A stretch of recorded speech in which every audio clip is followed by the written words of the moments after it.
Meditación para el mes solar de Aries del 20 de marzo al 20 de abril.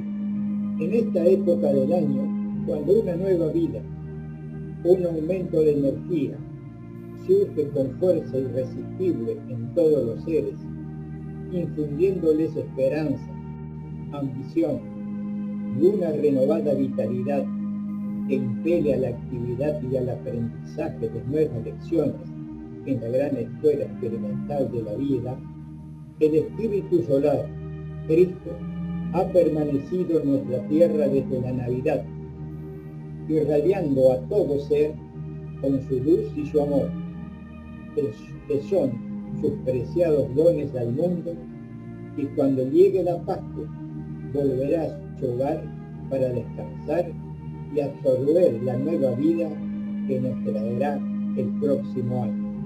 Nuestro propósito debiera comprender el anhelo de desarrollar tan maravillosos dones, haciendo el mejor uso de nuestras posibilidades espirituales para construir un corazón puro y un cuerpo sano, semejante al de las plantas que crecen en forma de belleza y aroma incomparables. El signo de Aries nos proporciona esta clave de oportunidad con sus palabras: iniciativa, valor, acción directa, que podríamos utilizar para ser poseedores de esta vida abundante que se nos brinda. Mas ahora estamos libres de la ley, habiendo muerto aquella en la cual estábamos detenidos, para que sirvamos en novedad de espíritu y no en vejez de letra. Romanos 7:6. Gracias, Huguito. No, por favor. Servicio del Templo de la Fraternidad Rosa Cruz. Queridas hermanas y hermanos, una vez más nos hemos retirado del ruido del mundo material para entrar en el templo viviente de nuestra naturaleza interior en cónclave espiritual. Como símbolo de este retiro del mundo visible, hemos oscurecido nuestra sala de reunión. Buscamos la luz espiritual siguiendo las normas de las enseñanzas rosacruces. Por tal motivo, fijamos la vista con reverencia sobre la cruz de rosas mientras escuchamos el saludo Rosacruz. Queridos hermanas y hermanos, que las rosas florezcan sobre vuestra cruz. Sobre la vuestra también. Un carbón no hace un fuego, pero cuando se juntan varios carbones, el calor que está latente en cada uno de ellos puede convertirse en llama, emitiendo luz y calor. Y de acuerdo con esta misma ley de la naturaleza, nos hemos reunido aquí para que, sumando aspiraciones espirituales, podamos encender y mantener viva la llama del faro del verdadero compañerismo espiritual, que es el bálsamo de Gilead, la única panacea para las miserias del mundo. La Biblia ha sido dada al mundo occidental por los ángeles del destino, quienes dan a cada quien y a todos exactamente lo que necesitan para su adelante. Estos ángeles están por encima de todo error, y si buscamos la luz en ella, la encontraremos con seguridad. Leamos algunos párrafos de la primera epístola de San Juan y de las cartas de San Pablo a los Corintios y Filipenses, cuyo tema es la fraternidad. Dios es luz. Si andamos en luz como Él está en luz, tenemos comunión entre nosotros. El que ama a su hermano está en luz, mas el que aborrece a su hermano está en tinieblas y no sabe a dónde va, porque las tinieblas le han cegado los ojos. No amemos de palabra ni de lengua, sino de obra y en verdad. Porque, aunque yo hablase lenguas humanas y angélicas y no tengo amor, vengo a ser como metal que resuena o címbalo que retiñe. Y si tuviese profecía y entendiese todos los misterios y toda ciencia, y si tuviese toda la fe, de tal manera que traspasase los montes, y no tengo amor, nada soy. Y si repartiese toda mi hacienda para dar de comer a pobres, y si entregase mi cuerpo para ser quemado, y no tengo amor, de nada me sirve. El amor es sufrido, es benigno. El amor no tiene envidia. El amor no hace sin razón. No se ensancha, no es injurioso, no busca lo suyo, no se irrita, no piensa mal, no se huelga de la injusticia, mas se huelga de la verdad. Todo lo sufre, todo lo cree, todo lo espera, todo lo soporta. El amor nunca deja de ser, mas las profecías se han de acabar, y cesarán las lenguas, y la ciencia ha de ser quitada, porque en parte conocemos, y en parte profetizamos, mas cuando venga lo que es perfecto, entonces lo que es parte será quitado. Ahora vemos por espejo, en oscuridad, mas entonces veremos cara a cara. Ahora conozco en parte, mas entonces conoceré como soy conocido. Y ahora permanecen la fe, la esperanza y el amor. Estos tres, empero, el mayor de ellos es el amor. Si nos amamos unos a otros, Dios está en nosotros, y su amor es perfecto en nosotros. Dios es amor, y el que vive en amor vive en Dios, y Dios en él. Pero si alguno dice, yo amo a Dios, y aborrece a su hermano, es mentiroso, porque el que no ama a su hermano, al cual ha visto, ¿cómo puede amar a Dios, a quien no ha visto? Y nosotros tenemos el mandamiento de él, que el que ama a Dios, ama también a su hermano. Por tanto, si hay alguna consolación en Cristo, si algún refrigerio de amor, si alguna comunión de espíritu, no mire cada uno a lo suyo propio, sino cada cual también a lo de los otros. Haya pues en vosotros este sentir que hubo también en Cristo Jesús, el cual, siendo en forma de Dios, no tuvo por usurpación ser igual a Dios. Sin embargo, se anonadó a sí mismo, tomando la forma de siervo, hecho semejante a los hombres. Y hallado en la condición como hombre, se humilló a sí mismo, hecho obediente hasta la muerte, y muerte de cruz. Por lo cual Dios le ensalzó a lo sumo, y dióle un nombre que es sobre todo nombre, para que en el nombre de Jesús se doble toda rodilla, y toda lengua confiese que Jesucristo es el Señor, a la gloria de Dios Padre. Mis queridas hermanas y hermanos, esforcémonos por seguir el ejemplo de Cristo y vivir al máximo aquella su definición de la grandeza que dice: aquel que quiera ser el primero, sea el último y el servidor de todos. El servicio amoroso, altruista y desinteresado que hacemos a los demás es el camino más corto, más seguro, más gozoso que conduce hacia Dios. El reconocimiento de la unidad fundamental de cada uno con todos, el compañerismo del Espíritu, es la realización de Dios. Para alcanzar esta realización, procuremos siempre perdonar las flaquezas y olvidar el aspecto a veces poco atrayente de nuestro prójimo, y tratar de vivir la esencia divina que está oculta dentro de nosotros, lo que constituye la base de la fraternidad. Ahora guardemos silencio todos y concentrémonos durante unos momentos sobre la palabra servicio.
Oración Rosacruz. No pedimos más luz, oh Dios, sino ojos para ver la que existe. Ni canto más dulce, sino oídos para oír las melodías actuales. No pedimos más fuerza, sino el modo de utilizar la fuerza que ya poseemos. No más amor, sino habilidad para convertir el ceño en sonrisa. No pedimos más gozo, sino el poder de apreciar su radiante presencia que nos circunda, para compartir con otros lo que ya tenemos de valor y alegría. No os pedimos más dádivas, amado Dios, sino solamente sentidos para hacer un mejor uso de los dones preciosos que ya hemos recibido de vos. Haced que dominemos todos los temores, que conozcamos todas las alegrías, que seamos los buenos amigos que deseamos ser. Dadnos medios para enseñar la verdad que conocemos, que sea puro nuestro amor buscando solo lo puro y lo bueno, que podamos elevar poderosamente a todas las almas para que vivan en armonía y en la luz de una perfecta libertad. Que así sea, Padre. Y ahora, queridas hermanas y hermanos, al partir para volver a entrar al mundo material, volvamos con la firme resolución de expresar en nuestra vida diaria los elevados ideales espirituales que hemos recibido aquí, para que día a día podamos ser más dignos y eficientes servidores en la obra bienhechora de nuestros hermanos mayores en el servicio de la humanidad. Que así sea. Que así sea, Padre. Así sea. Gracias, Miguel. Gracias al Padre que nos da la oportunidad de volvernos a reunir. Gracias a ustedes por estar. Y bueno, estamos listos para comenzar. En ese caso le pediría a nuestro querido amigo Raúl si quiere hacer un resumen de lo visto el domingo pasado. Quiero decirles, en primer lugar, que el jueves estuve viendo el video, ¿no es cierto? La reunión que tuvimos el domingo pasado, y realmente fue extraordinaria. Es increíble lo bien que me sentí después de escuchar a cada uno de los amigos que participaron, ¿no? Exponiendo sus conceptos, sus ideas acerca de los temas tratados. Realmente maravilloso. Y agradecido a nuestro Padre, como siempre dice Osvaldo, por brindarnos esta oportunidad. Yo pensaba, digo, ¿cuánta gente de los 110 suscriptores que estarán viendo este video, que lo verán durante la semana?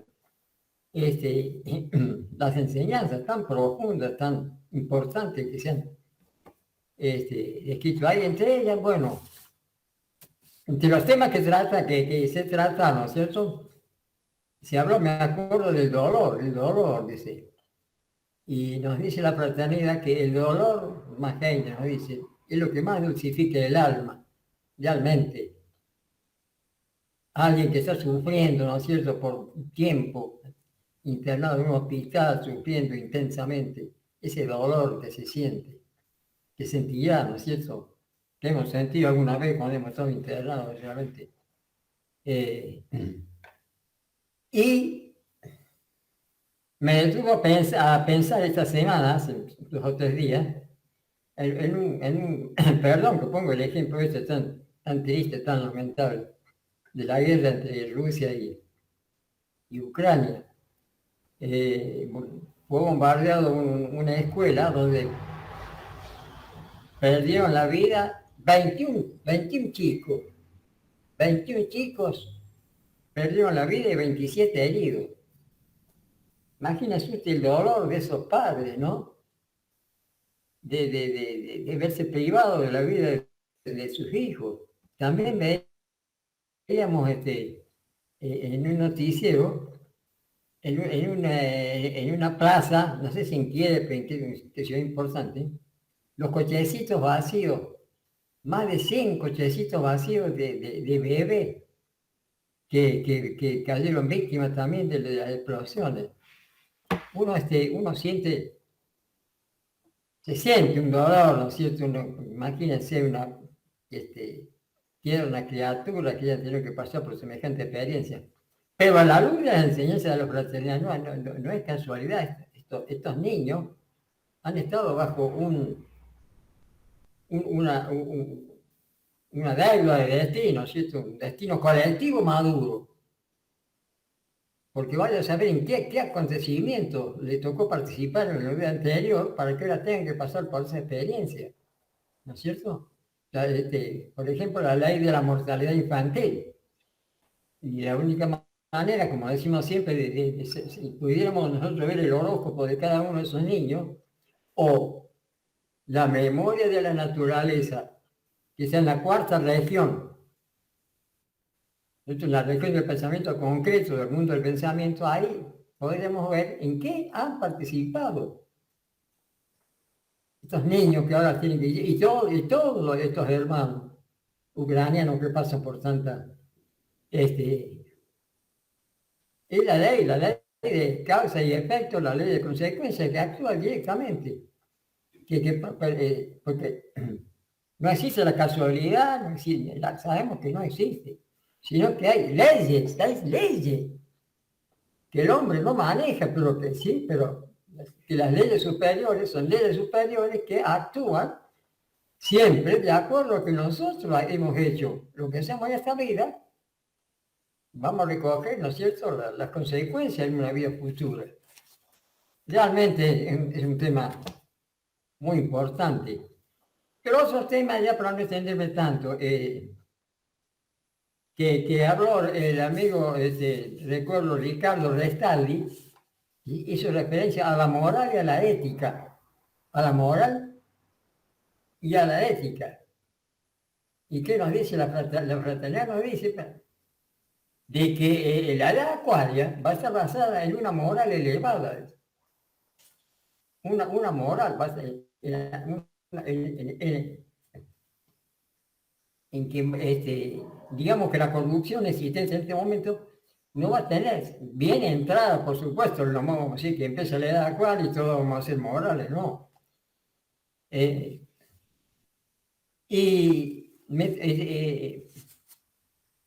Tengo un diccionario, dado que despertó mi inquietud, mi interés, me interesó mucho lo que dijo Ricardo, ustedes recordarán, y me fui a investigar en este diccionario enciclopédico Salvat.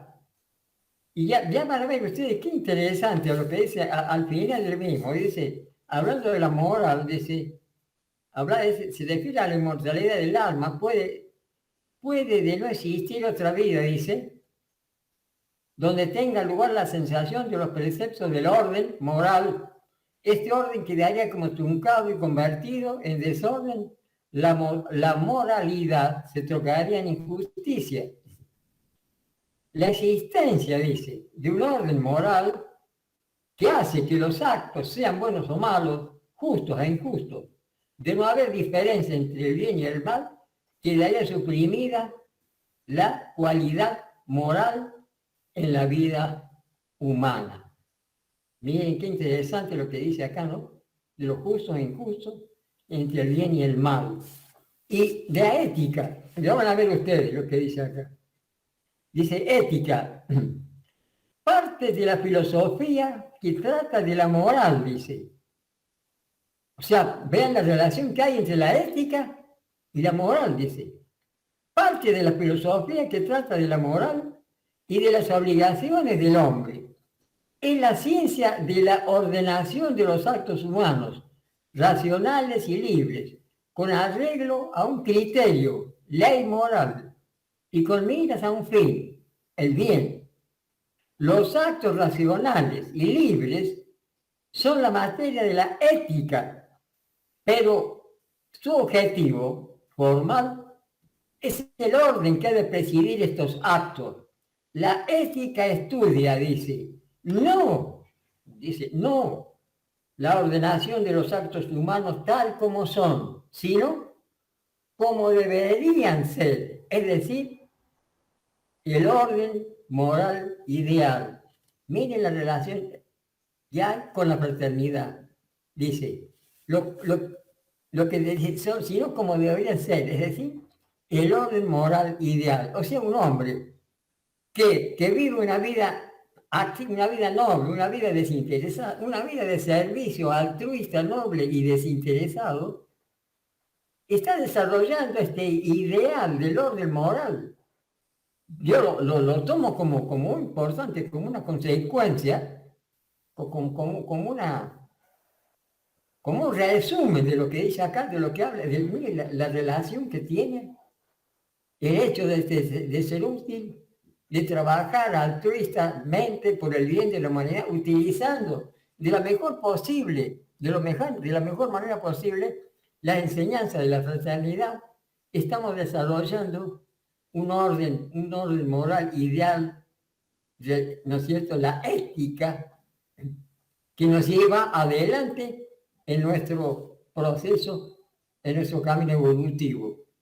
Lo he creído importante, lo traigo acá, me gustaría que ustedes lo ampliaran el tema si les parece, y yo lo encontré interesantísimo, la relación que hay con lo que decimos siempre, con la vida que llevamos, una vida de servicio que nos lleva al desarrollo moral, a nuestro desarrollo, ¿no es cierto?, al desarrollo del cuerpo alma, el vehículo dolor nupcial. Todo eso conlleva, ¿no es cierto?, realmente relacionado con esto que estamos significando. Osvaldo, si te parece agregar algo a esto sumamente interesante, me parece a mí, perdón si no lo consideran ustedes. No, está genial, Raúl, sí, es tal cual. O sea, lo que yo interpreto, si hablamos de ética, hablamos de un comportamiento moral ideal. Y justamente vos te pones a pensar y lo relacionás con la enseñanza de la fraternidad y vemos que el objetivo de la vida en sí mismo es aprender a actuar en armonía con la ley, lo cual sería ético, lo cual sería actuar en una moral ideal, ¿no? Pensando en el bien común, pensando en el servicio amoroso, altruista y desinteresado. Y sí tiene una relación directa, diría yo, y es fantástico lo que estás transmitiendo, está muy bien. Si alguien quiere agregar algo más al respecto, está adelante, querido Augusto. Es fácil entender que desde el principio de la civilización humana el hombre ha tratado de basarse en principios altruistas. Lo que pasa es que la naturaleza inferior del ser humano, siempre presente, siempre ha tendido a deslegitimar y, digamos, quitarle piso a este sentimiento que la humanidad siempre ha sentido desde el principio de los tiempos, ¿no? Es por eso que los grandes filósofos griegos debatían sobre la ética y la moral, son términos estrictamente griegos, ¿no? Y trataban de definirlas, a qué se refería cada una de ellas. Platón es uno de los grandes estudiosos de ese género, ¿no? A través de las palabras de Sócrates en sus diálogos. ¿Qué es la ética? ¿Qué es la moral? En la República se trata de sintetizar el buen gobierno, lo que deberían hacer los ciudadanos, la gente, para buscar siempre el bien común. O sea, ha sido una necesidad inherente al ser humano desde el inicio de los tiempos, ¿no? Y ahora, ¿no?, de mayor necesidad que nunca, ¿no? Porque si el ser humano no tiende a vivir en el servicio, quizás estemos a puertas de una nueva caída o algo parecido que nos cause una revolución tal que nos nuevamente redirija como conducta, porque el ser humano está llevando una conducta bastante siniestra en los últimos tiempos, ¿no? Y que es alabada por las grandes poblaciones. Por ejemplo, acabo de ver en las noticias a este señor Putin en un estadio rodeado de sus ciudadanos, alabándolo por las atrocidades que se están cometiendo contra Ucrania, ¿no? Independientemente de quién tenga la razón. Matar nunca va a ser una explicación ni un objetivo a seguir en una sociedad que busca la unidad y la fraternidad, ¿no? Nunca va a estar justificada la muerte por ningún tipo de medio. Sin embargo, la población rusa lo adora, lo admira, lo aplaude por estas atrocidades que se cometen. Y así también ha sucedido en el Medio Oriente, sino que a veces la gente es desmemoriada. En Palestina, en Siria, han habido masacres peores de las que están habiendo en Ucrania, pero al parecer no tuvieron la misma repercusión, ¿no? Entonces, si nosotros nos podemos analizar la geopolítica del mundo, estamos viviendo una época muy siniestra, en donde la ética y la moral no son las banderas que se están enarbolando hoy en día, están siendo dejadas de lado muchas veces por los factores políticos y por los factores que tengan que ver más con el poder, ¿no?, que con la unidad y la fraternidad que nosotros desde la fraternidad queremos propalar y queremos promulgar en el mundo entero, ¿no? Muy bien, gracias Augusto, genial. Bien, ¿alguien más quiere comentar? Con respecto a la moral y la ética, ¿no? Dijimos que va a sobresalir en la próxima edad acuaria que se avecina. Imagine usted que este proceso de preparación que estamos viviendo, trabajando altruista, noble y desinteresadamente, nos estamos preparando para la condición. No vamos a tener problema en adaptarnos a las condiciones que van a prevalecer en la edad acuaria.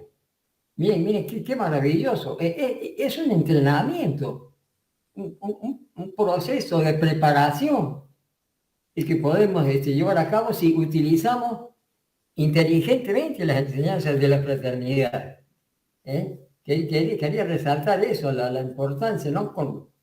Mirando el tema con proyección de futuro en relación con la edad acuaria, que pasan 500 años, es mucho y no es nada tampoco. Eso quería. Muy interesante, Raúl, sí, es genial. Pienso que quiero tomar el ejemplo de Augusto, ¿no? Por ejemplo, como él tiene esas reuniones también virtuales los días miércoles, como ha manifestado, realmente lo está capacitando a él y a las personas con las cuales participa para que cuando llegue esta época de la edad acuariana estén en mejores condiciones que quizá que otros están distraídos con el mundo material, porque están aplicando sus capacidades, su fuerza y sus talentos al aprendizaje y a la diseminación de estas enseñanzas, lo cual obviamente lo va a poner en condiciones mejores y positivas en aquel futuro. Lo que hacemos todos nosotros acá también es lo mismo, es decir, podemos aplicarlo hoy en nuestras vidas, transmitiendo lo que aprendemos acá en cada oportunidad que tenemos, y no ver como que la oportunidad no existe, porque la oportunidad existe en cada momento, con, por ejemplo, las personas que nos relacionamos directamente, la familia, con amigos, conocidos, amigos o compañeros de trabajo, o personas con las cuales nos cruzamos y a veces se da un diálogo, y entonces tenemos la posibilidad divina, la oportunidad divina, y analizando la situación de poder transmitir algo cristiano, algo que realmente sirva para el crecimiento anímico del otro ser. Es decir, dejarle una semillita, como siempre decimos, ¿no? Compartir estas enseñanzas. Veremos cada uno con criterio propio, cómo maneja esa situación. Porque hay obviamente veces que te cruzas con alguien y no se da. Y bueno, si no se da, simplemente internamente hacer una oración, bendecirlo internamente y seguir por aquel que tenga buena predisposición para escuchar o por lo menos oír un poquito de lo que uno le transmite. Sin exponernos, ¿no? Porque la verdad no hay que buscar generar ningún tipo de conflicto. Bien. Bueno, ahora, si nadie quiere comentar algo, pongo en pantalla la parte del libro que habíamos estado leyendo. Y bueno, lo vamos a comenzar a leer. Dice así: el destino de un individuo, generado bajo la ley de consecuencia, es de gran complejidad e involucra la asociación con egos en y fuera de encarnación en todo tiempo. Aún los encarnados en un tiempo dado pueden no estar viviendo en la misma localidad, así que es imposible para el destino de un individuo el que pueda ser cumplido en una sola vida o en un solo lugar. El ego es llevado, por lo tanto, a un cierto alrededor ambiente y a cierta familia con la que esté en alguna forma relacionado. Por lo que atañe al destino que debe cumplirse, como a veces las condiciones necesarias son indecisas.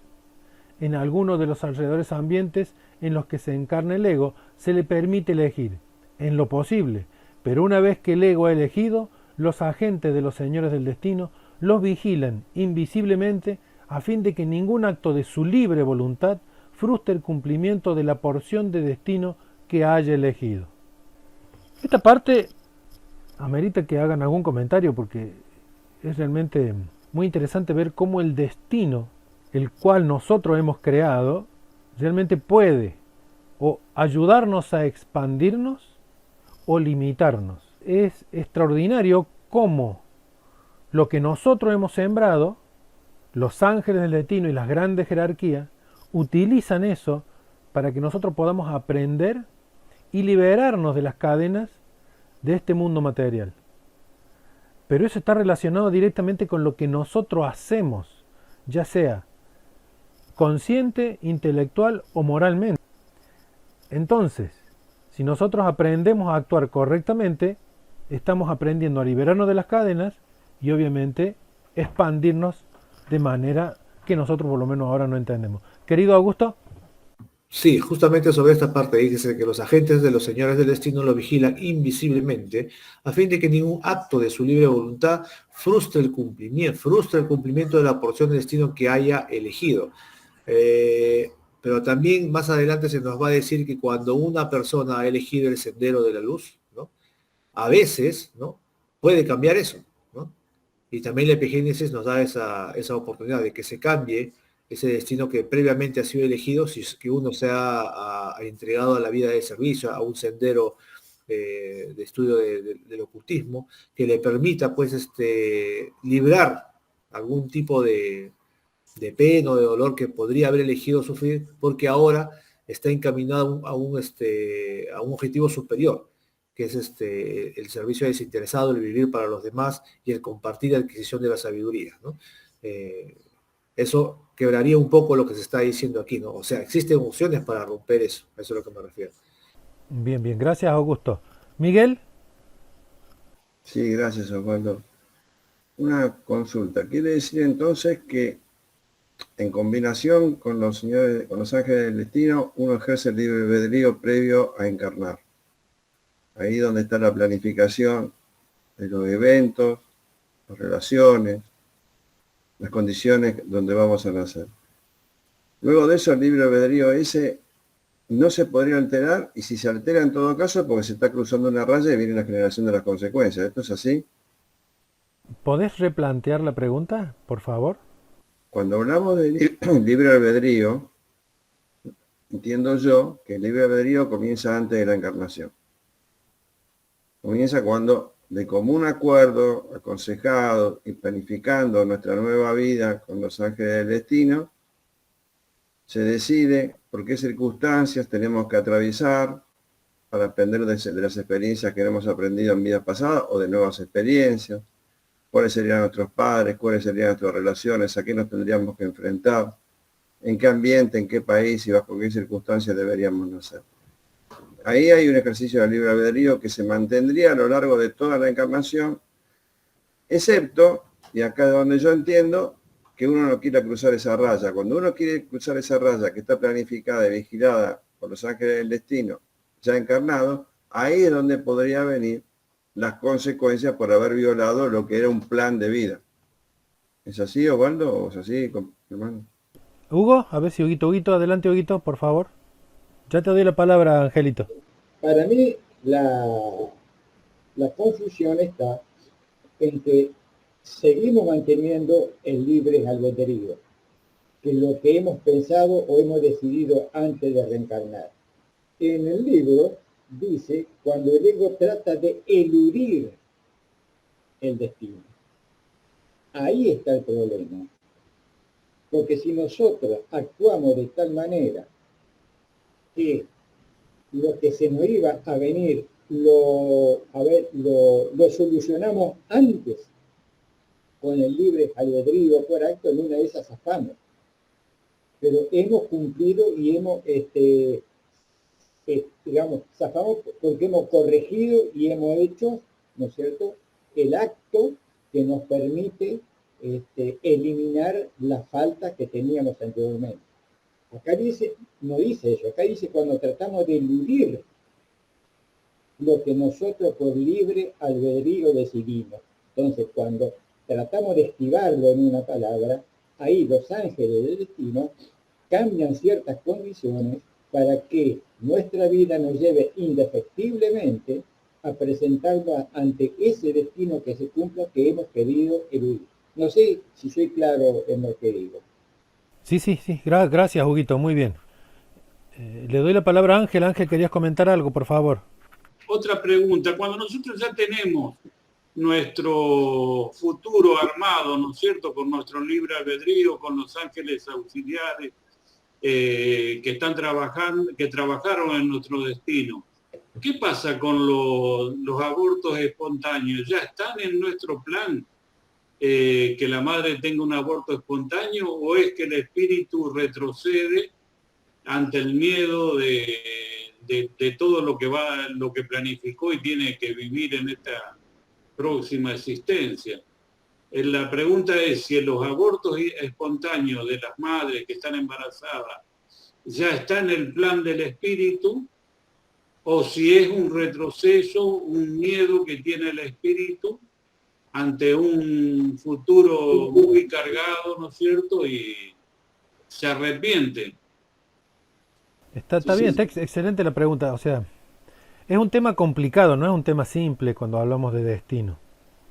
Porque resulta ser que eso es algo, desde mi perspectiva, no estoy diciendo que tenga la razón, pero de mi perspectiva, el lugar donde nosotros ejercemos el libre albedrío y creamos destino, y no solo creamos destino, sino que vivimos el destino que hemos sembrado anteriormente, es solamente en la manifestación física, o sea, en la vida en la tierra, cuando nos manifestamos en nuestro cuerpo físico y a través de lo que hemos generado en el destino anterior, más lo que generamos ahí.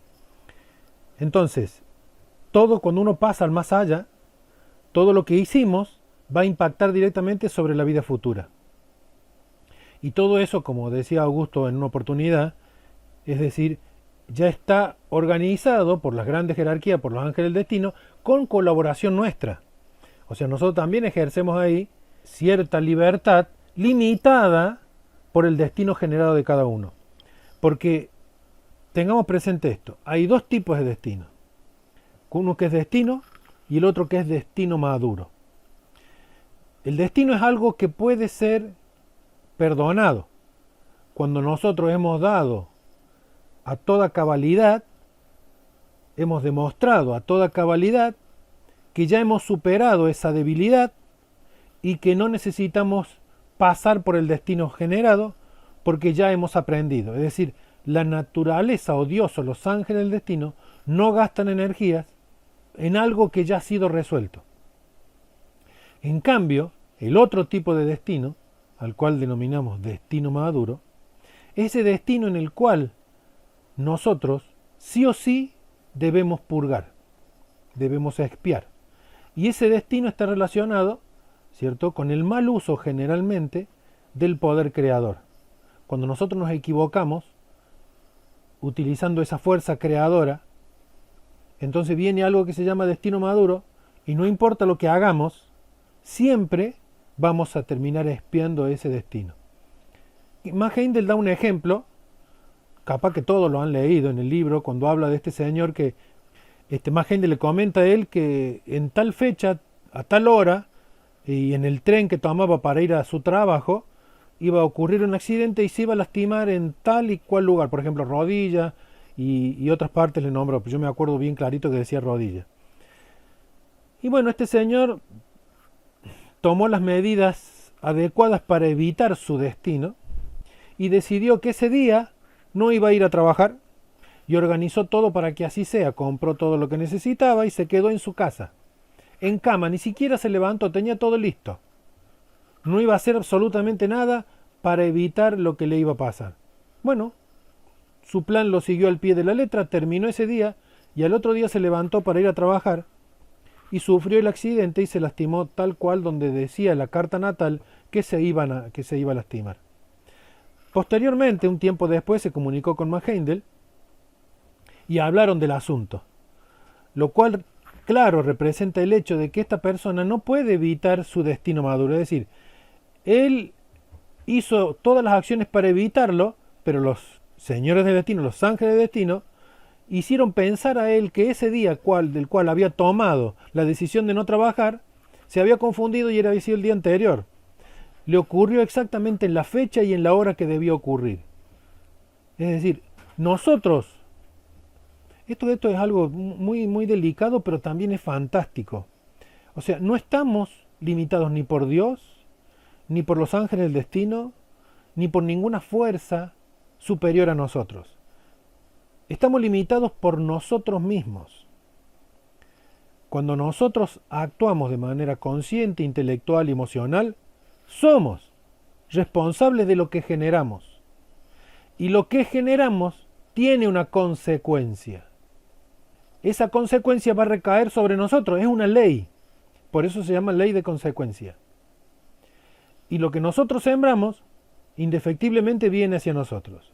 Lo que incansablemente la Biblia nos dice es que si nosotros obramos mal, nos van a venir consecuencias malas.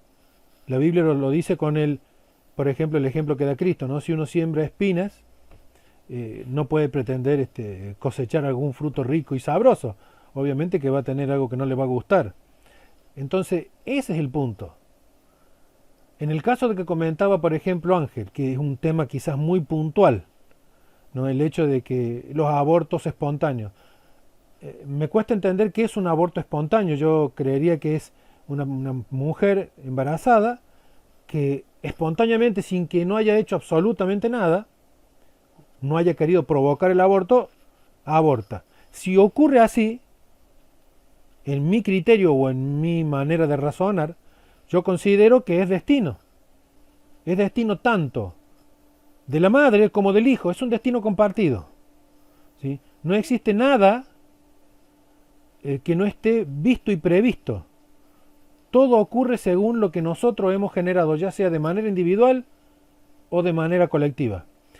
Voy a dar un ejemplo que quizá sea medio difícil de entender o no, capaz que es muy fácil. A mí me parece claro. Existen en el mundo innumerables países. Y por ejemplo hay países donde las mujeres son tratadas de una manera muy fea, es decir, son consideradas prácticamente nada, ¿no? Como si fueran simplemente un objeto. No voy a nombrar qué países, pero hay países que son así, donde son apedreadas, donde son maltratadas, o sea, les pasa de todo. Pensemos en lo siguiente, si pensamos en destino, el destino es el que hace que ese ego en particular nazca en ese país, siendo mujer y en las condiciones en que nace. No es un accidente, no pasó porque pasó accidentalmente, no, es destino. Si existe ese lugar donde esas condiciones se dan, es destino. Y es un destino compartido con todas las mujeres que nacen en esas condiciones, con todos los egos que le tocan nacer como mujer en esa época. Y con todos los egos que le tocan nacer como hombre en esa época. Porque cada uno, tanto siendo hombre o siendo mujer, el género que le toque en el momento de nacer, tiene que ver con justamente lo que necesita para adquirir crecimiento anímico. Es la oportunidad o las oportunidades que los ángeles del destino le dan a todos ellos para que no sigan cometiendo los mismos errores. Ahora bien, no significa que no sigan cometiendo los mismos errores. Se espera eso, pero como no se violenta su libertad, su libre albedrío, pueden seguir cometiendo los mismos errores. Y obviamente continuar esa ola de dolor. Hasta que algún día, después de pasar por muchas vidas quizás, sufriendo las mismas cosas y cada vez quizás más fuerte, aprendan. Y entonces de esa manera ya no nacer en un lugar donde son tratadas, cuando nacen como mujer, de esa forma, sino que nacen en otros lugares donde las mujeres son consideradas como si fuera un hombre. Es decir, tienen las mismas posibilidades en todas las áreas de su vida. Eso lo generamos nosotros. No lo generan los ángeles de destino, no lo genera Dios, no lo genera nadie de ellos. Ellos simplemente, la palabra simplemente lo digo figurativamente en el sentido de que nos están brindando las oportunidades para que aprendamos. Adelante, mi querido Augusto. Sí, con respecto a la pregunta tan precisa que hace Ángel, ¿no? Nos llama a meditación porque tanto el aborto en sí, sea provocado, sea espontáneo, o sea indicado incluso hasta por los médicos, ¿no? Terapéutico que le llaman aborto terapéutico, ¿estaría considerado dentro de lo que se conoce como la mortalidad infantil o es otro tipo de situación? Porque si estaría considerado dentro de lo que es la muerte infantil, como que tenemos una explicación más o menos que hemos venido desarrollando. Pero si no está dentro de esa tipificación, por darle un término, Entonces, eso es lo que justamente pregunta Ángel, ¿cómo se responde a eso? El aborto, sobre todo el espontáneo, ¿no? Como una cobardía, dice él, del ego, a no vivir el destino que previamente ha elegido porque lo ve muy duro, o ¿cómo se explica eso? Excelente tanto la pregunta de Ángel como lo que estás manifestando vos. Yo creo que Ángel hace alusión al hecho de que hemos visto también en alguna oportunidad que el ego, cuando va a renacer, tiene en el tercer cielo un panorama de la vida. Pero más Heindel dice, de la vida que va a tener, ¿no? La vida futura. Pero más Heindel dice que el panorama de la vida que él ve ahí, lo ve en condiciones diferentes a cuando está ya listo a renacer en el mundo material. ¿Por qué? Porque la capacidad y el entendimiento y la sabiduría que tiene el ego en el tercer cielo es mucho mayor que la que tiene momentos antes de renacer en el mundo físico.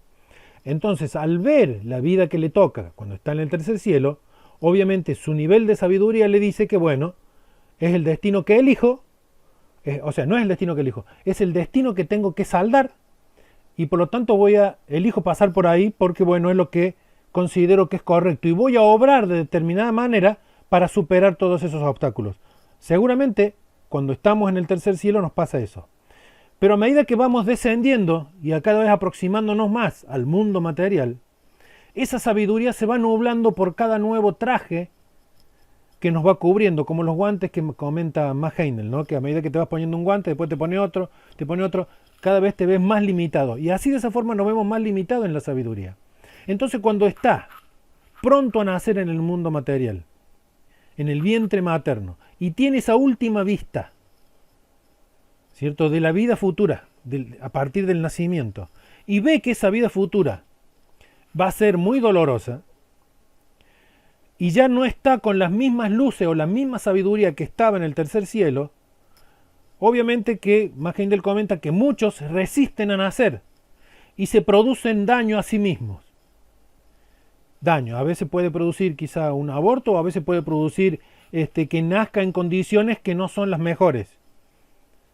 Pero es algo justamente por el hecho que explica Max Heindel, es decir, no estamos con ese momento antes de nacer con la mayor sabiduría para entender realmente, sino que hemos sido nublados por cada traje o por cada nuevo vehículo que hemos ido adquiriendo. No sé quién levantó primero, Huguito. Perdón, Angelito, un ratito, Hugo. Refiriéndome al tema del aborto espontáneo, como de otras situaciones que a veces no tenemos explicación, hay que, desde mi punto de vista, como yo lo he encarado esta parte de esta filosofía, es lo que debemos comprender fundamentalmente es el esquema de la reencarnación, el esquema, o sea, post-mortem, purgatorio, primer cielo, etcétera, etcétera, y la reencarnación. Porque hay casos en que la única forma de tener una explicación terrenal es teniendo la capacidad de ver la vida anterior de ese ego. Si no tenemos la capacidad de ver la vida anterior de ese ego, nos podemos confundir. Y no estamos en condiciones nosotros, o sea, nosotros estamos analizando desde un punto de vista estrictamente terrenal, material.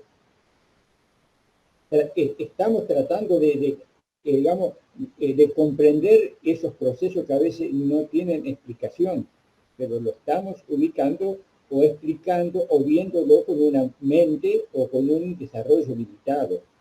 Yo no sé si ustedes leyeron ese ejemplo que lo menciona Max Heindel, de esa mamá que tuvo 4 hijos y que los 4 chicos fallecieron jovencitos.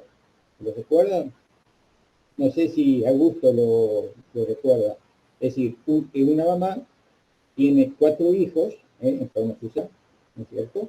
Y todos mueren chiquitos, no sé, 3, 4 o 5 años. Y nace el quinto y vive normalmente. Entonces, uno si lo ve desde el punto de vista terrenal, ¿no es cierto?, podemos suponer que esa mamá fue en vidas pasadas, fue un mal padre o mala madre donde castigó a los chicos, los maltrató, etcétera, etcétera. O sea, fue un mal padre y o madre. Como renacemos en forma alternativa, se puede dar esa situación. Y nada que ver, absolutamente nada que ver. ¿Qué pasó? Max Heindel estudia la vida antenatal, o de varias vidas para atrás, y comprueba que ese ego había sido en vidas pasadas ultramaterialista. Y la hacen renacer con gran espíritu maternal. Y los chicos se devuelven jovencitos. Y el dolor de esa madre no tenía límite. ¿Y dónde se refugió? En una religión. Entonces, ese destino que venía vida tras vida, llamémosle torcido para darle un nombre popular, venía hacia la materialidad, ese sufrimiento le hizo cambiar de vida. Y en el momento que cambia de vida, a los poquitos años, nace el quinto hijo que vive. Entonces, hay casos que las explicaciones las tenemos que un poquito dejar pasar, a veces cuando son muy complicadas, y entender fundamentalmente que no hay un sistema, diríamos, que está al azar, sino que hay una ley de causa y efecto, como decía Osvaldo, ¿no es cierto?, que nos explica prácticamente todas las situaciones que se puede presentar como en una vida. A veces no lo comprendemos porque nuestra mente está limitada y no podemos ver vidas anteriores. Es todo, Osvaldo, desde mi punto. Gracias, Huguito. Dame un segundo, Angelito, quiero comentar algo en relación a lo que dice Hugo. Brillante, Hugo, me encantó lo que comentaste porque es tal cual.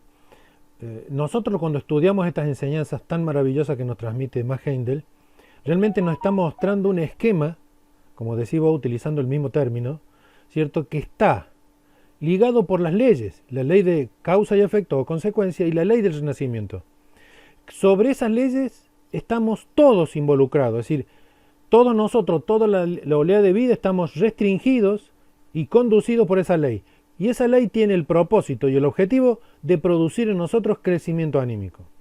Después, como cada uno de nosotros es un individuo y como cada uno de nosotros tiene libertad de acción en lo que quiera, entonces cada hecho particular debe de tener obviamente una explicación particular y debe tener una consecuencia particular en función de lo que cada uno hace individualmente.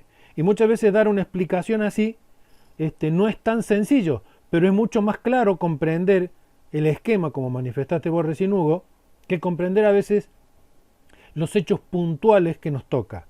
Aunque no quita que no sea bueno hacernos esas preguntas, ¿cierto? Y buscar entenderlas.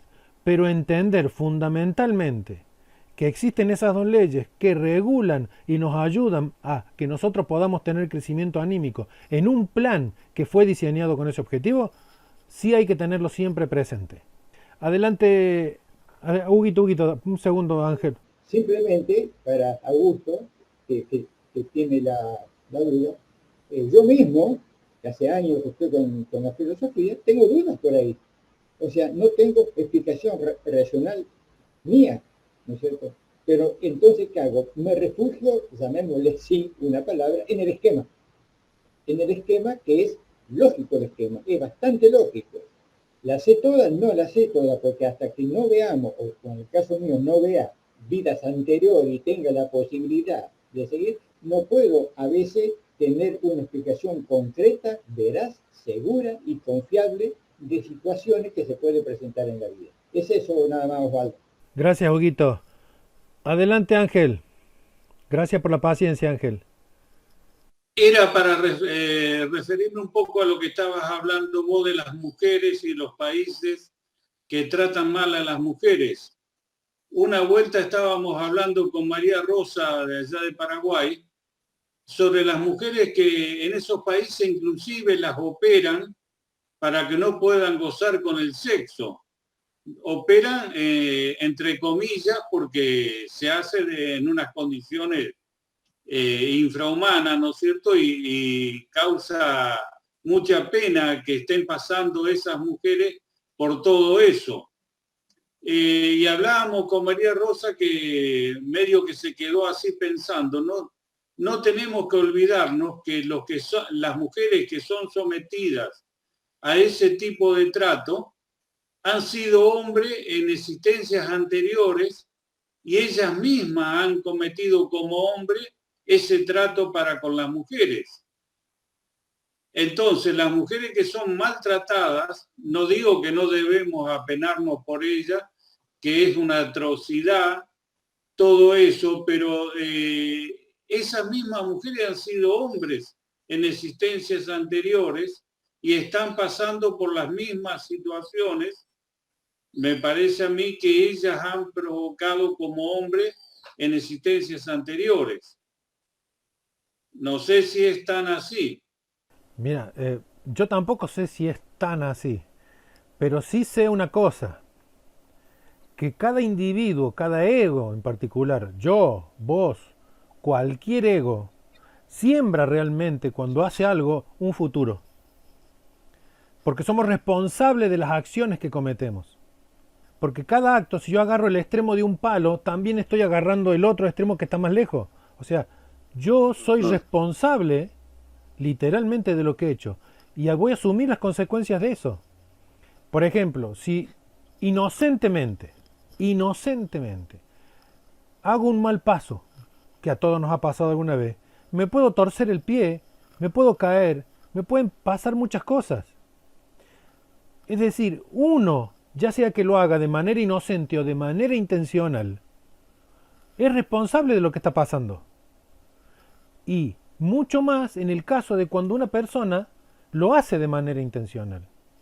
Yo no sé si esas mujeres que sufren ese tipo de atrocidad, ese tipo de cosa tan grave que es mutilación, porque es una mutilación física, emocional y psicológica de un nivel grosero realmente, ¿qué habrán hecho para tener que pasar por esa situación? Pero independientemente de eso, nuestro objetivo es brindarles, por lo menos nosotros, la información para que comiencen a actuar en armonía con la ley. Yo recuerdo, todo lo hemos leído, cuando el Cristo estaba hablando en una oportunidad y le preguntaron, la gente que estaba ahí le preguntaron cuáles son las dos principales leyes. Y el Cristo dijo, el primer mandamiento dice el primer y fundamental mandamiento es, ama a tu Dios con toda tu fuerza, con toda tu ser y con toda tu alma. Y el segundo es semejante a dice, ama a tu prójimo como a ti mismo. Y después aclara, sobre estos dos mandamientos, y lo repito, sobre estos dos mandamientos descansan la ley y los profetas. ¿Vemos la profundidad de lo que está diciendo? El comportamiento al cual el hombre debe aprender a actuar, si hablamos de moral, es el amor, no es otro. Porque sobre el amor se sostienen todas estas leyes que el único objetivo y propósito que tienen es nuestro crecimiento anímico y la liberación del dolor, de la enfermedad y la muerte, la cual hemos creado nosotros. ¿Alguien más quiere comentar algo, por favor? Sí, puede ser. Pero, por supuesto, querido Andrés. Bueno, también cuando no hacemos nada estamos generando destino. Han sido muchas cosas, ¿no? Las que se han comentado y en general a veces, cuando algún oyente que no está imbuido, digamos, de las lecturas de la fraternidad o de las enseñanzas de la fraternidad, escucha por primera vez que somos responsables de nuestro destino y le puede llegar a resultar un poquito chocante creer que un niño con problemas motrices o con problemas mentales o con problemas o con cualquier otro problema físico esté cumpliendo una deuda de destino. Hay mucha gente a la que le puede resultar sumamente chocante, ¿no? Pero nosotros lo comentamos con el mayor de los respetos, ¿no? Puede ser puede ser, respecto de la pregunta de Augusto, que los niños que abortan espontáneamente formen parte de la mortalidad infantil.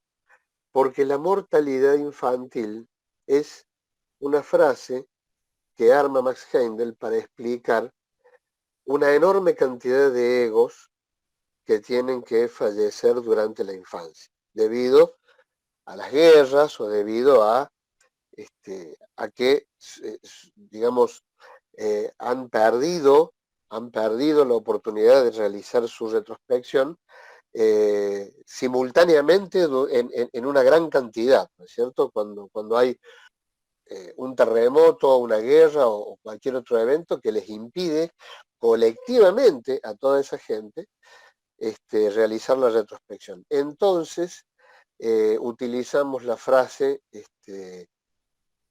mortalidad infantil, pero en realidad cualquier caso en el cual un niño fallece antes de los 7 años o antes de los 14 años puede considerarse como dentro de ese concepto. ¿Por qué? Porque Max Heindel lo explica así. Por lo general, como dijo Osvaldo, cuando una persona que está renaciendo se niega a entrar en sus vehículos, es porque está, digamos, su visión de la realidad que él va a tener que enfrentar, el por qué y el cómo va a terminar todo, está obnubilada por los vehículos de los cuales él se está rodeando al descender al mundo físico, y solamente puede concentrarse en el dolor que va a tener que sufrir. Entonces, ese rechazo, explica Max Heindel, puede provocar la desconexión de los vehículos, que deben estar muy coordinadamente conectados entre sí. Él dice concéntricos, nosotros usamos la palabra concéntricos, pero en realidad no están los vehículos, solamente el vehículo físico está en el mundo físico, y la palabra concéntricos es una palabra que usamos en el mundo físico. Pero sí tienen que estar como si fueran concéntricos, muy bien coordinada la conexión entre cada uno de ellos con el ego, para que el ego pueda funcionar plenamente.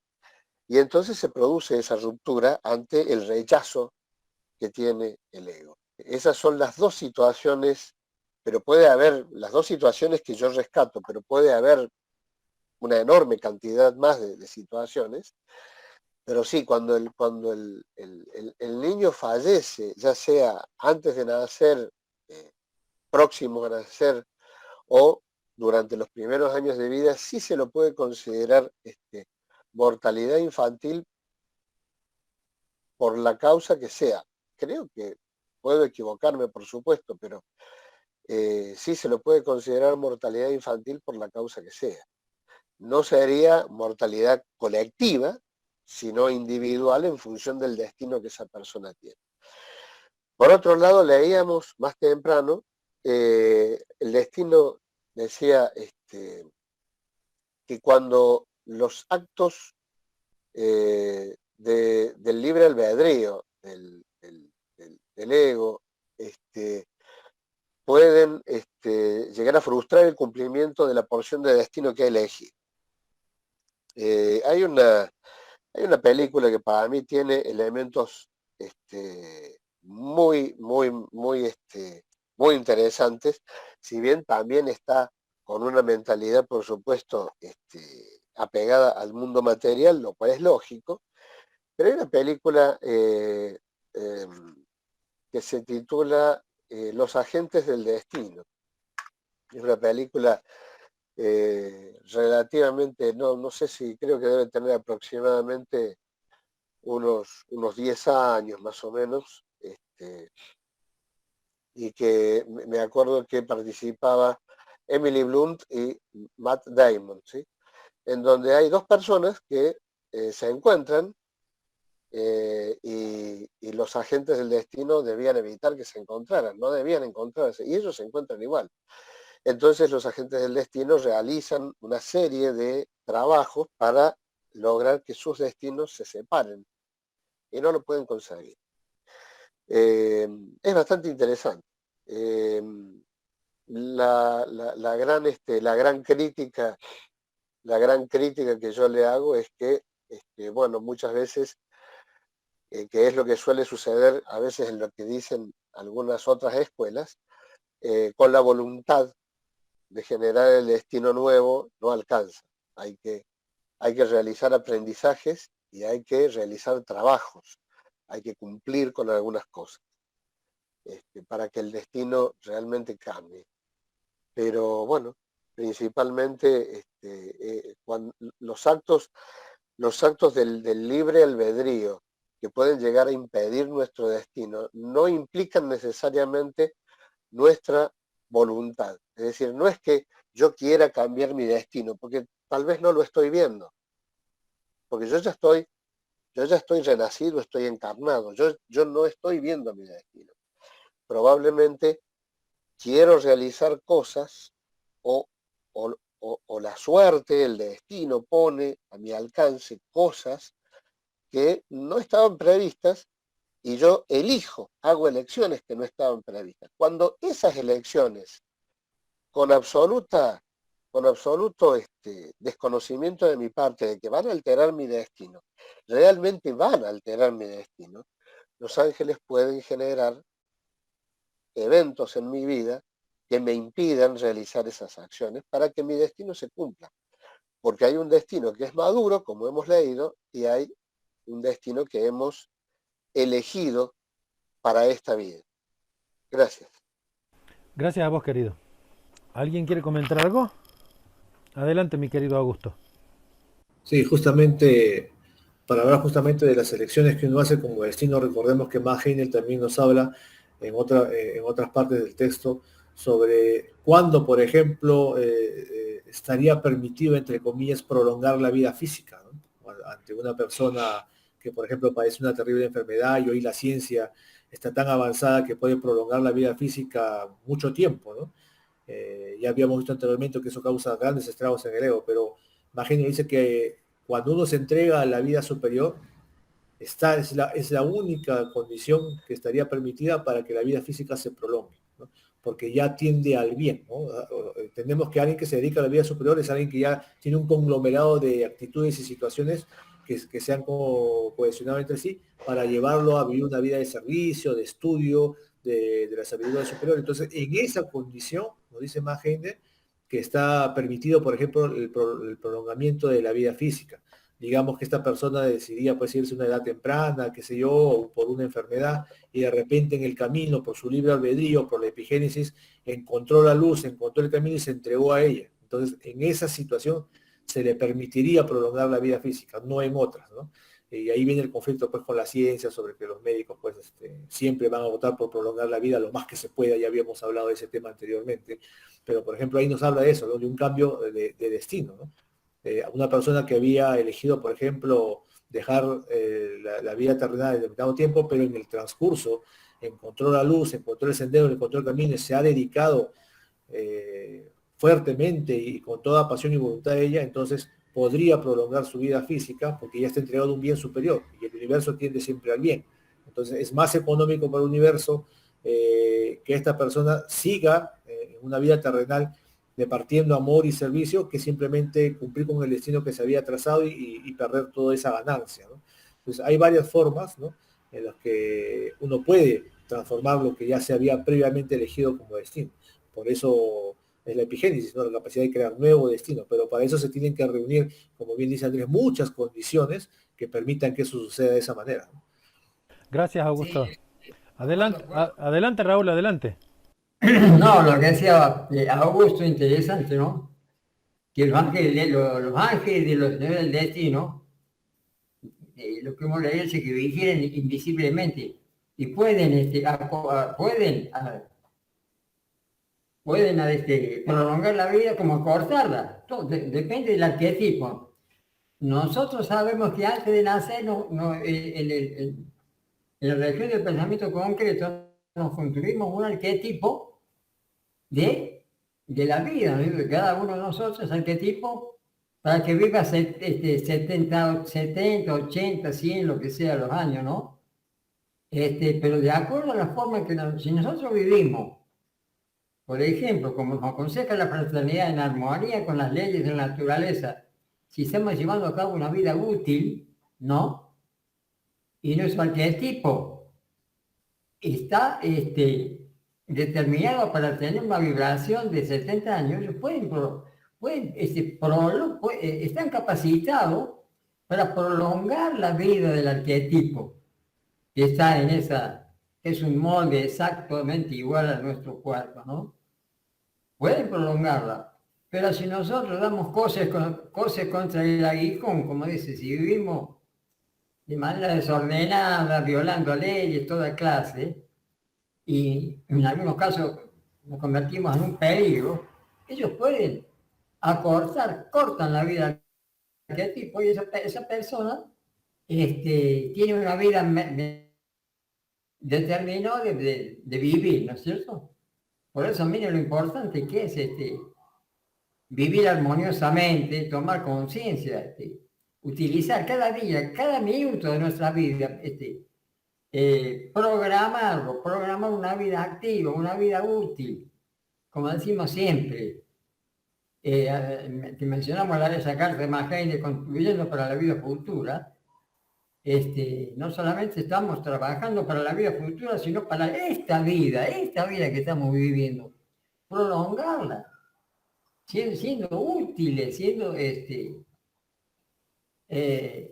dado el desconcierto que vive, las calamidades que estamos viendo, cada día hacen falta gente que conozca las enseñanzas y que las difundan de la mejor manera posible para que la gente tome conciencia de que esta vida es una escuela de experiencia en la que todos estamos atravesando. En fin, me parece importante señalar eso, ¿no? Este aspecto con relación al arquetipo, con la prolongación o el acortamiento de la vida. Adelante, Osvaldo. Gracias, Raúl, muchas gracias. Angelito.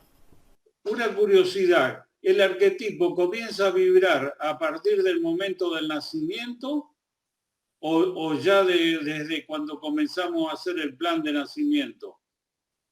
Bueno, muy claro no lo sé, pero yo calculo que cuando construimos el arquetipo, que se hace en la región del pensamiento concreto, ya comienza en ese momento a vibrar porque es el vehículo principal que crea todos los demás vehículos. Ahí está. Claro, ya comienza a vibrar porque ya está en vida, ya está en movimiento. Claro, crea todos los demás vehículos. Y eso en función del destino, siempre en función del destino que individualmente hemos sembrado. Adelante. Cuando va descendiendo, sí.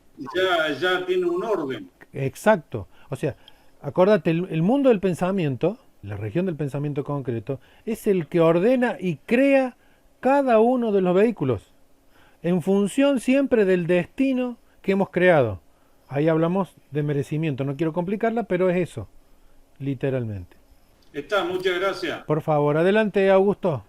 Sí, pero se había mencionado en esta conversación que a veces cuando el ego se acobarda, entre comillas, en el término de renacer, puede causar problemas. Así, igual renace, pero va a causar ciertas deficiencias, ciertos problemas. Y el arquetipo, que ya tenía una forma... O sea, una cosa que tenemos que tener presente, y por eso digo lo mismo, es decir, se nos complica hablar de destino cuando decimos lo que sembramos y lo que estamos cosechando. Son dos cosas, sembramos y cosechamos.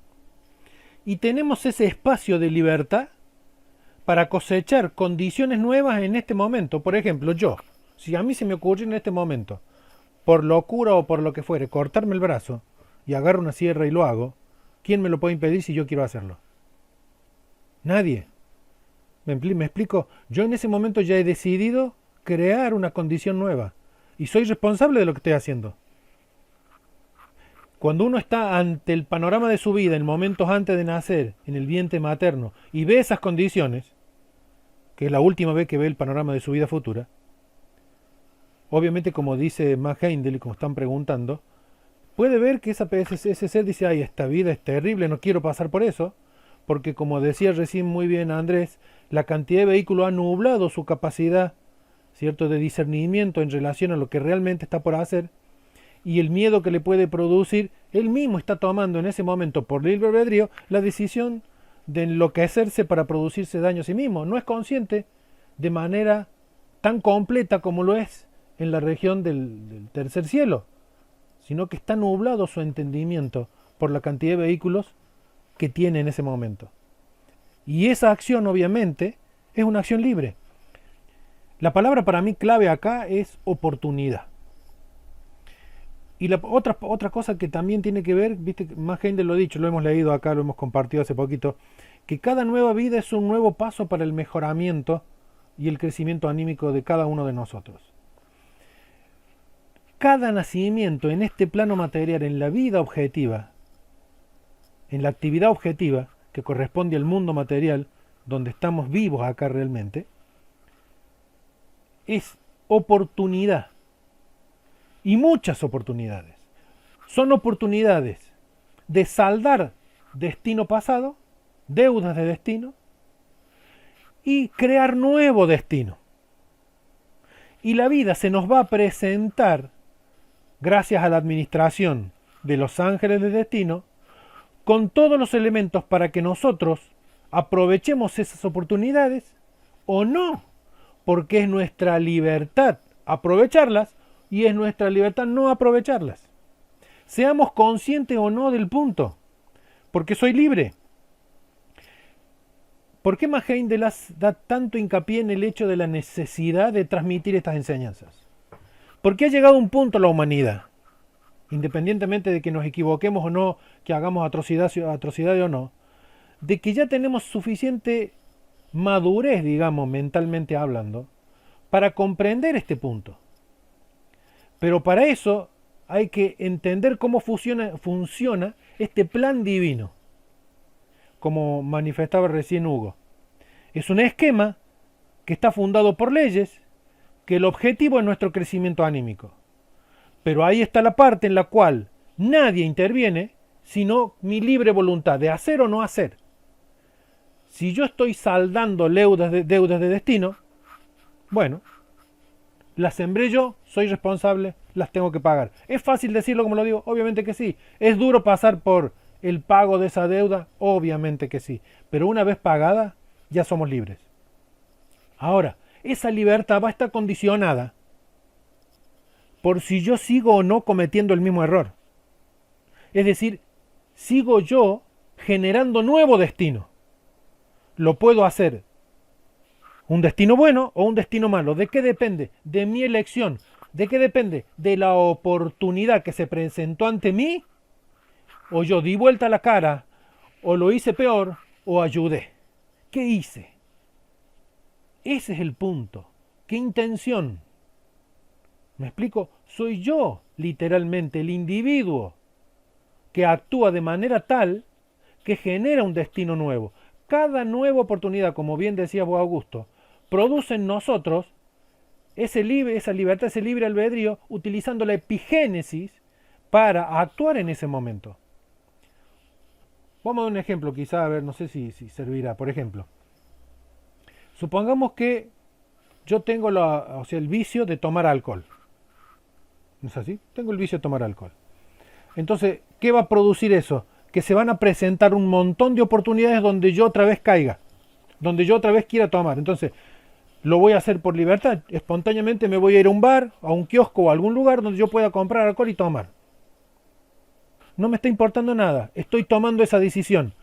Libertad, epigénesis. Porque estoy creando esa condición yo mismo.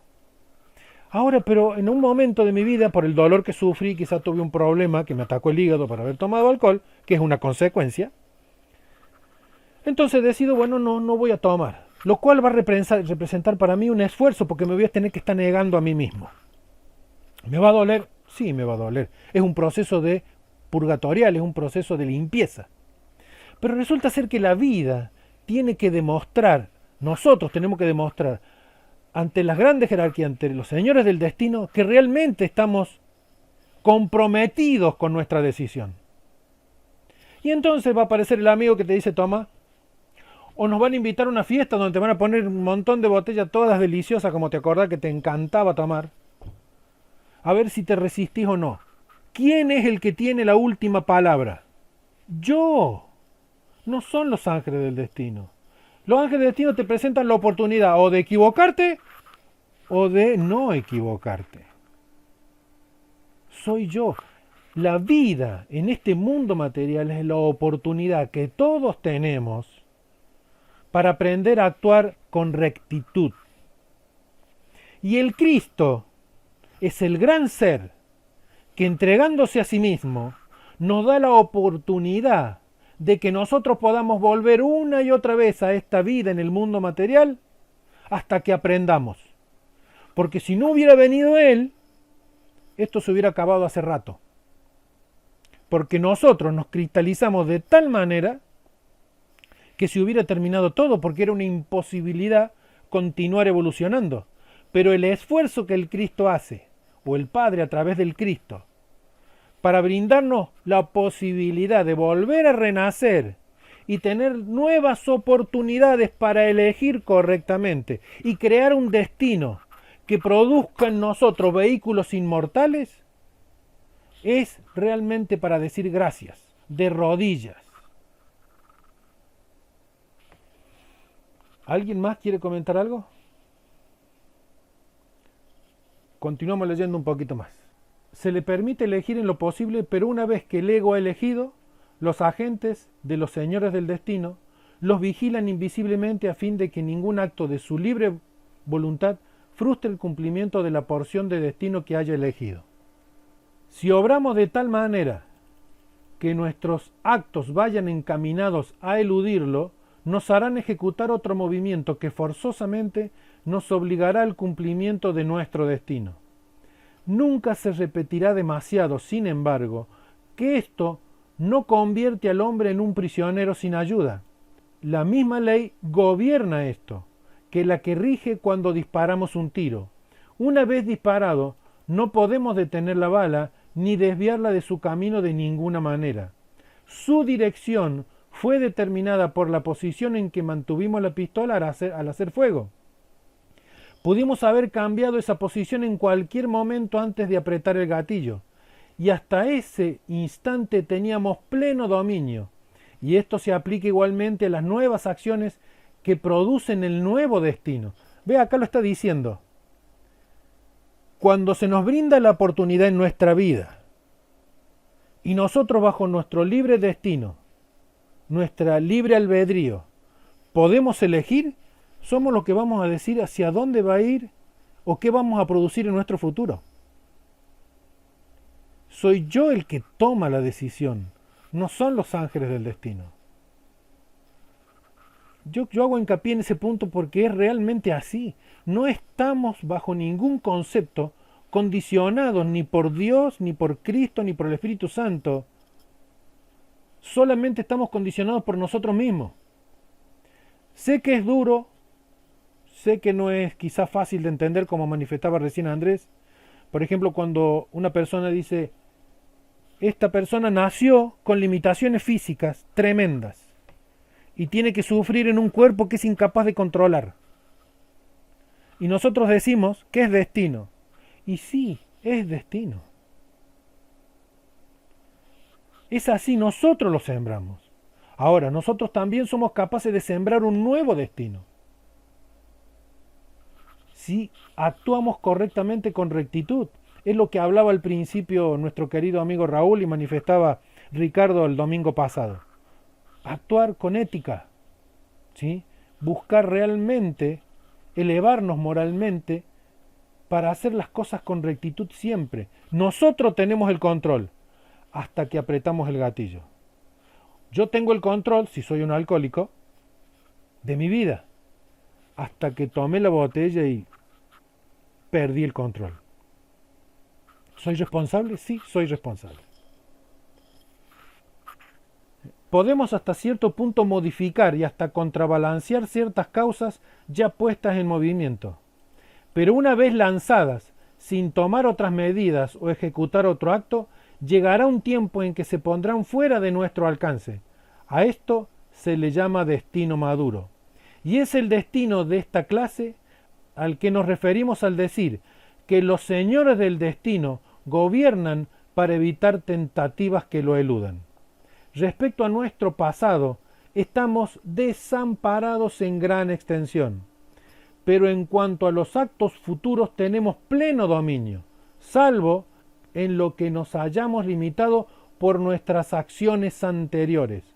Poco a poco, sin embargo, conforme aprendemos que somos la causa de nuestras aflicciones y alegrías, vamos también comprendiendo la necesidad de ordenar nuestras vidas más en armonía con las leyes divinas, y de esta manera nos elevamos sobre las leyes del mundo físico.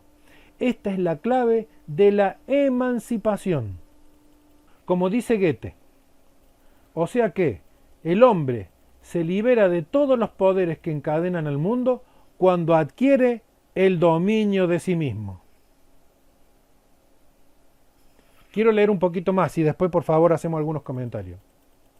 El cuerpo vital, habiendo sido modelado por los señores del destino, proporcionará la forma del cuerpo denso órgano por órgano. Este patrón o molde es colocado entonces en la matriz de la futura madre. El átomo simiente para el cuerpo denso está en la cabeza triangular de uno de los espermatozoides del semen del padre. Este espermatozoide únicamente hace posible la fecundación, y en esto está la explicación de por qué son estériles muchas veces las uniones sexuales. Los constituyentes químicos del fluido seminal y del óvulo son los mismos de siempre, y si fueran estos los únicos requisitos requeridos, la explicación de la esterilidad no se encontraría buscándola solamente en el mundo físico, material y visible. Se explica claramente, sin embargo, cuando comprendemos que, así como las moléculas del agua se hielan a lo largo de líneas de fuerza que en ellas se encuentran, manifestándose como cristales de hielo en vez de congelarse como una masa homogénea, como sería el caso si no hubiera líneas de fuerza previas a la coagulación. Así tampoco puede formarse cuerpo denso alguno hasta que haya un cuerpo vital en el cual pueda construirse el material físico.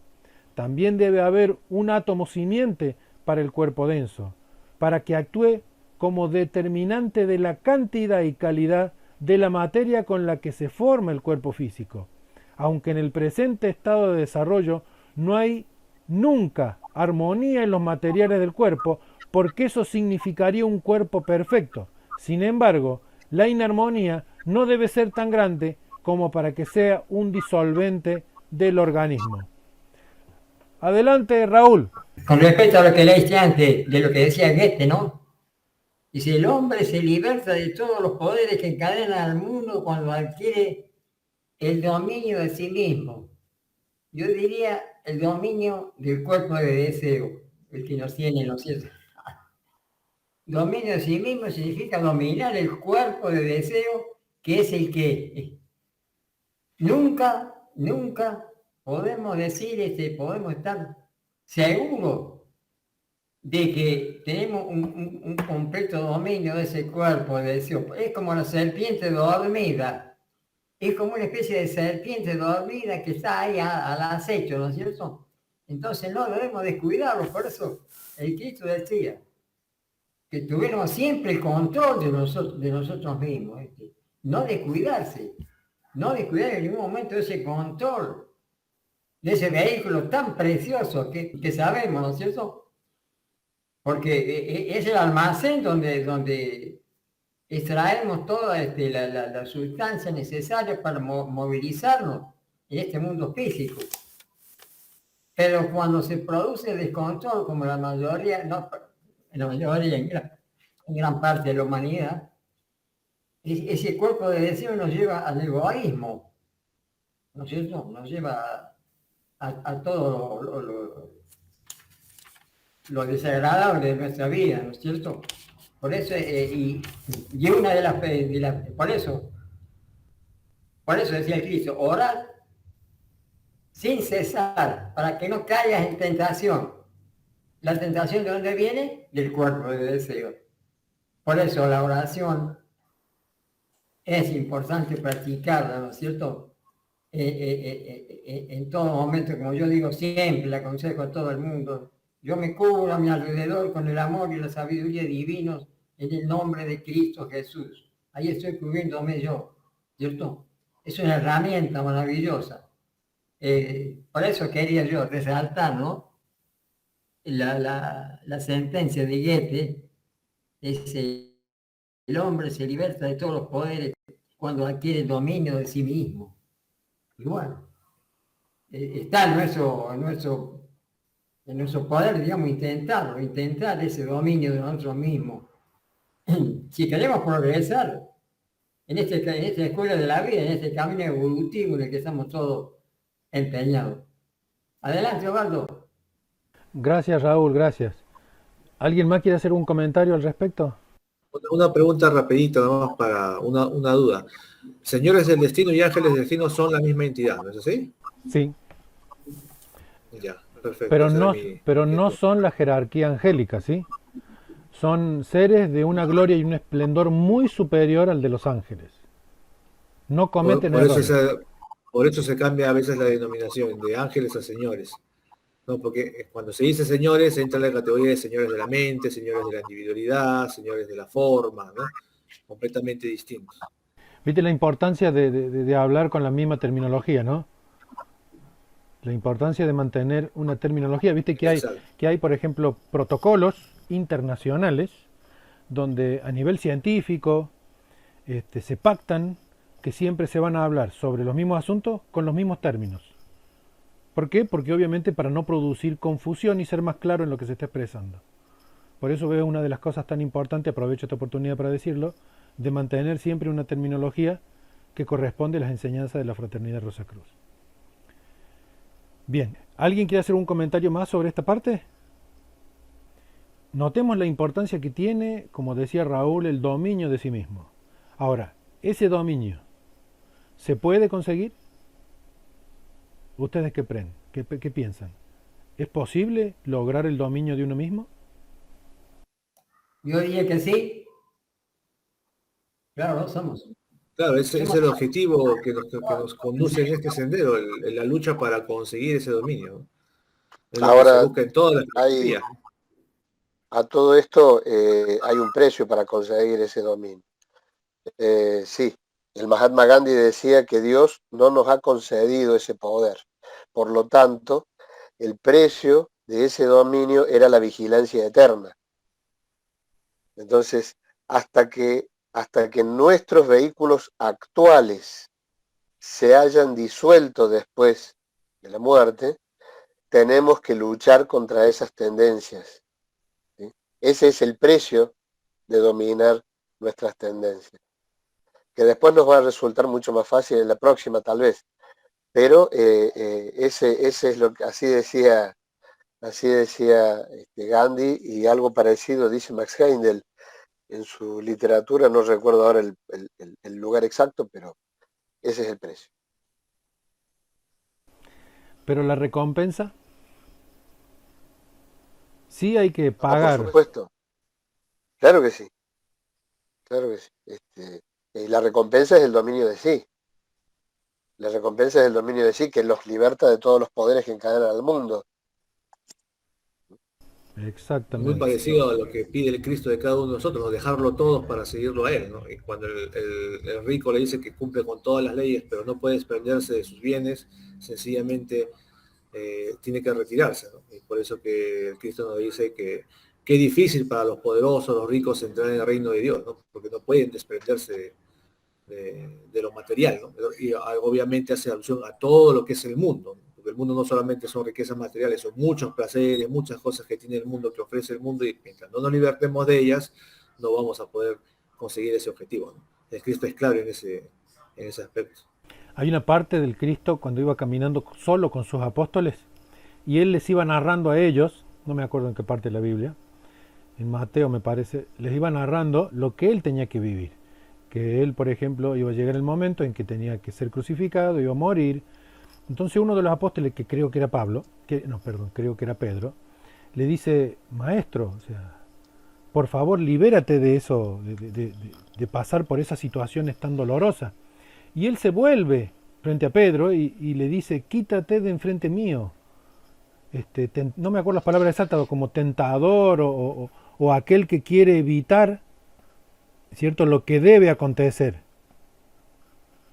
¿no? Y los reprende feamente, o sea, no le dice algo muy suave, ¿no?, dando a entender que la tentación, ¿ve?, está presente inclusive en aquellos, como los apóstoles, ¿no?, que queremos realmente crecer espiritualmente, pero el mundo nos atrae de tal manera, queremos, por ejemplo, evitar el dolor. Evitar el dolor, decir, ¿por qué tengo que pagar esta cosa tan dolorosa? Soy responsable, la tengo que pagar. ¿Me va a gustar? No. ¿Lo voy a querer hacer? No. Pero no me queda otra. ¿Me explico? No me queda otra. Es decir, no hay Que nunca opciones. te suceda eso, dice. Claro, nunca, ahí está, tal cual, ¿ve? Nunca. Porque uno es el que elige. O sea, cuando viste la gente, yo escucho decir a mucha gente decir, inclusive conozco, tengo amigos que me dicen, no creo en Dios, porque si Dios existiera, no permitiría que existiera el dolor, ni la enfermedad, ni la muerte. ¿Y sabes qué? O sea, o sabemos que los que generamos el dolor, la enfermedad y la muerte somos nosotros mismos, soy yo mismo. Mis dolores, mis angustias, mis penas, todas las situaciones que yo paso, que son incómodas, desagradables, que me aterrorizan, las generé yo mismo. No fue Dios. Dios está ahí tendiéndome su mano por medio del Cristo para darme en cada nacimiento la oportunidad de liberarme de este obstáculo. Porque nosotros somos espíritu y la vida material puede parecernos que es la vida real y no. Es simplemente un paso necesario para aprovechar las oportunidades y liberarnos de las cadenas que nos esclavizan al dolor. Y depende de nosotros. Y el Cristo está año por año, cada momento con nosotros, dándonos esa oportunidad. Ayer compartíamos con Raúl, acá en el templo de Córdoba, el servicio del equinoccio de primavera. Extraordinario. En ese servicio dice con absoluta claridad, ¿no?, que el Cristo se está liberando de las condiciones limitantes y dolorosas de este planeta Tierra, cumpliendo una vez más, como lo hace cada año, con su misión de ayudarnos a nosotros. Y esa liberación en la cual todos nosotros nos gozamos y celebramos juntos con Él, es también un símbolo de la liberación que en algún momento cada uno individualmente de nosotros alcance alguna vez. Y de la misma manera que huestes celestiales cantan hosanas de alegría y aleluya y gloria al Cristo en su liberación, lo harán también por nosotros cuando alcancemos ese estado. ¿Se paga un precio por eso? Sí, realmente que sí, pero es el precio de nuestra liberación.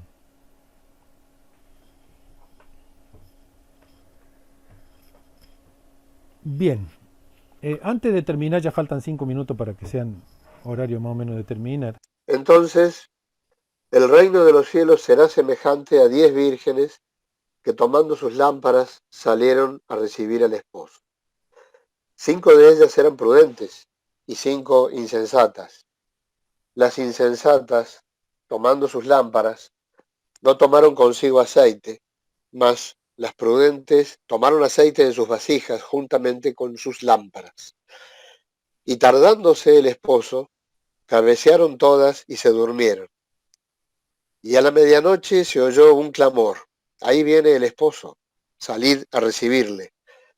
Entonces todas aquellas vírgenes se levantaron y arreglaron sus lámparas. Y las insensatas dijeron a las prudentes: dadnos de vuestro aceite, porque nuestras lámparas se apagan. Mas las prudentes respondieron diciendo: para que no nos falte a nosotras y a vosotras, id más bien a los que venden y comprad para vosotras mismas. Pero mientras ellas iban a comprar, vino el esposo, y las que estaban preparadas entraron con él a las bodas, y se cerró la puerta. Después vinieron también las otras vírgenes diciendo: Señor, Señor, ábrenos. Mas él respondiendo dijo: de cierto os digo que no os conozco. Velad pues, porque no sabéis ni el día ni la hora en que el Hijo del Hombre ha de venir. Mateo capítulo 25, versículos 1 al 3. El reino de los cielos no es un lugar, y solo podemos llegar a él cuando la naturaleza inferior se entregue completamente al servicio de la naturaleza superior, la santa boda, y no esté distraída por el mundo fenoménico. Mantener siempre encendida la lámpara, trabajando en las medidas de nuestras posibilidades en cada oportunidad de servicio que nuestro Padre Celestial nos brinde. Así y sólo así estaremos listos para reunirnos con Cristo en su segunda venida. Que así sea, Padre. Bueno, gracias, Andresito. Todos conocemos el poder del pensamiento dirigido a un propósito determinado. Unamos, pues, nuestros pensamientos a los de todos los amantes de la paz, mientras formulamos la siguiente plegaria. Padre Celestial, de acuerdo con tu voluntad, que el principio amor-sabiduría del poder divino erradique la discordia y establezca la armonía y la paz universales en los corazones y en los asuntos de los hombres. Que así sea, Padre. Que así sea. Que así sea. Bueno, muchísimas gracias al Padre. Bueno, gracias. Gracias a todos ustedes por compartir como siempre. Y les deseo una semana muy bendecida para todos. Igualmente para todos, muchas gracias. Buena semana. Credo, oh Cristo. Ningún hombre ama a Dios si aborrece a sus semejantes, quien pisotea el corazón o el alma de su hermano, quien busca encadenar, nublar o ensombrecer la mente, con miedos del infierno no ha percibido nuestra meta. Dios nos envió todas las religiones benditas, y Cristo, el camino, la verdad y la vida, para dar descanso al de pesada carga y paz para el dolor, el pecado y la lucha. Contemplad al Espíritu Universal que ha llegado a todas las iglesias, no solamente a una. En la mañana de Pentecostés, una lengua de fuego rodeando a cada apóstol como un halo brilló. Desde entonces, como buitres famélicos y voraces, hemos combatido a menudo por un nombre sin sentido, y buscando dogmas, edictos o credos, para enviarnos los unos a los otros a la hoguera. ¿Está Cristo dividido entonces? ¿Fue Pedro o Pablo para salvar al mundo clavado al madero? Si no, ¿por qué entonces tales divisiones? El amor de Cristo abarca tanto a vosotros como a mí. Su puro dulcísimo amor no está confinado por credos que segregan y levantan una muralla. Su amor envuelve y abraza a toda la humanidad, no importa lo que nosotros nos llamemos de él. Entonces, ¿por qué no aceptar su palabra? ¿Por qué sostenemos credos que nos separan? Solo una cosa importa ser oída, que el amor fraterno llene todos los corazones. Solo hay una cosa que el mundo necesita saber. Solo hay un bálsamo para todos los dolores humanos. Solo hay un camino que conduce hacia los cielos. Este camino es humana compasión y amor. Max Heindel.